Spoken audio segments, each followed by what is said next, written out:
Hey, loves. I pray you've been well in our absence from each other.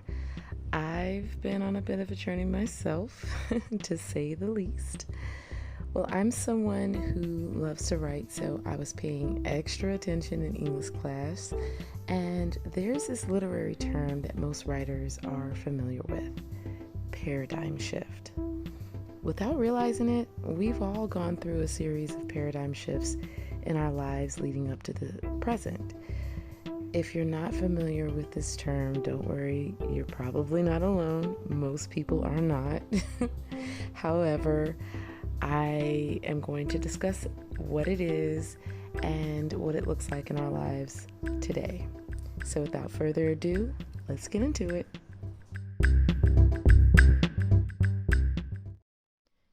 Paradigm shift. What is it? A basic definition, according to Merriam Webster, is an important change that happens when the usual way of thinking about or doing something is replaced by a new and different way. So basically, a paradigm shift is the result birthed from acting upon a revelation. In the first season of this podcast, I talked about my wilderness where I was completely raw and open with Abba Yahuwah. So in that example, the revelation was that I can be 100% honest with him and he won't hold it against me because he actually wants us to be honest with him. And the paradigm shift was I now see Abba as my loving father and not some fairy tale genie I read about in a book somewhere. Go figure. So maybe that's not the best example, but you get the point. Paradigm shifts are actually very necessary for growth. There's an old adage, you can't teach an old dog new tricks. And that only really applies to closed-minded and stubborn people, because if you're someone who isn't afraid to do a little introspection, paradigm shifts will be very commonplace in your life. Believe me, I'm speaking from experience. So the question really becomes, how does one cope with this new version of themselves?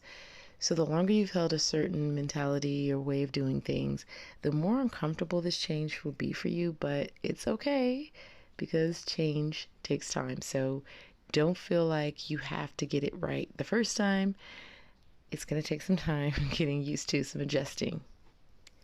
I can't 100% give you any advice on how to handle a paradigm shift when it comes to places and things, but specifically when it comes to people, the best way to handle a paradigm shift is to give grace to others.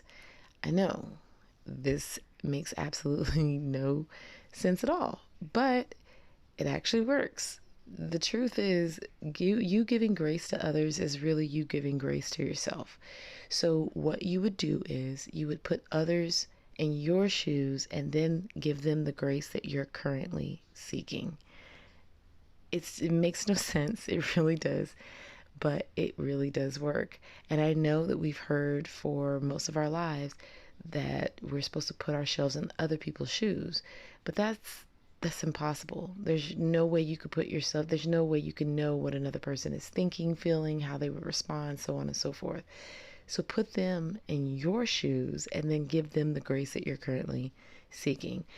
And when we start offering up grace and abundance to others, it allows us to begin to see the areas in our lives that we need grace the most, especially during this time. Also, I don't know about you, but when I'm counseling someone, it's as if the words Ruach HaKodesh is speaking through me are really for me. So it's kind of like the same concept when you are putting them in your shoes. All right, so last thing before I get out of here. How do you know when you've had a paradigm shift? Well, you'll still love the people, places, and things in your life. You'll just see them in a different light and respond to them differently than before.